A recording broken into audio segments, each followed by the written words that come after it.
வேலை பேசுகிறார். மேம் இப்போ வந்து பொங்கல் தொகுப்போட மொத்த மதிப்பு 98 ரூபாய் அப்படின்னு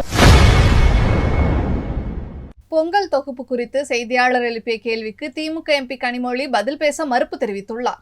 அவர்கள் வந்து எல்லா வளர்ச்சியும் தொழில் முதலீடுகளும் சென்னையை சுற்றி மட்டுமே இருக்கக்கூடாது, பெரிய நகரங்களை சுற்றி மட்டுமே இருக்கக்கூடாது, செகண்ட் டயர் சிட்டிஸ்ன்னு சொல்லக்கூடிய எல்லா இடங்களிலும் சின்ன சின்ன மாவட்டங்களிலும் கூட வந்து தொழில் வளர்ச்சி இருக்க வேண்டும் என்பதற்காகத்தான் இன்றைக்கு தொழில் முதலீடுகளை பல பகுதிகளிலே வந்து கொண்டு வர வேண்டும் என்று முனைப்போடு. இப்போ டைட்டில் பார்க்ஸ் எடுத்துட்டிங்கன்னா கூட பல இடங்களில் இன்னைக்கு டைட்டில் பார்க்ஸும் நியோ டைட்டில் பார்க்ஸும் உருவாக்கப்படுகிறது.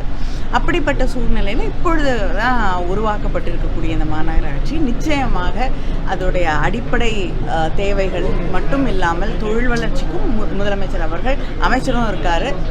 உங்களுக்கு நல்லா தெரியும், அவருடைய மாவட்டத்துக்கு எதையும் விட்டு கொடுக்காமல் வாங்கக்கூடிய ஒரு அமைச்சர். அதனால் நிச்சயமாக வந்து நீங்கள் கேட்கக்கூடிய எதிர்பார்க்கக்கூடிய வளர்ச்சி விரைவிலே உருவாகும். உறுதுணையாக இருப்பதற்கும் வரக்கூடியவர்கள் யாருன்னு உங்களுக்கு நல்லா தெரியுது. அதனால அவங்களுடைய எஜமானர்கள் யாருன்னு உங்களுக்கு தெரியுது. அதனால அவங்களுக்கு அடிப்பணிந்து ஒரு வேலை பேசுகிறார். மேம் இப்போ வந்து பொங்கல் தொகுப்போட மொத்த மதிப்பு 98 ரூபாய் அப்படின்னு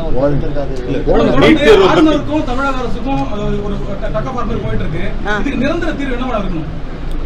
ஆளுநர் தான் வேண்டான்னு முதல்ல இருந்து சொல்றோம். அதுதான் நிரந்தர தீர்வு. செய்திகளை உள்ளது உள்ளபடி தெரிந்து கொள்ள ரெஃப்ளெக்ட் நியூஸை சப்ஸ்கிரைப் பண்ணுங்க.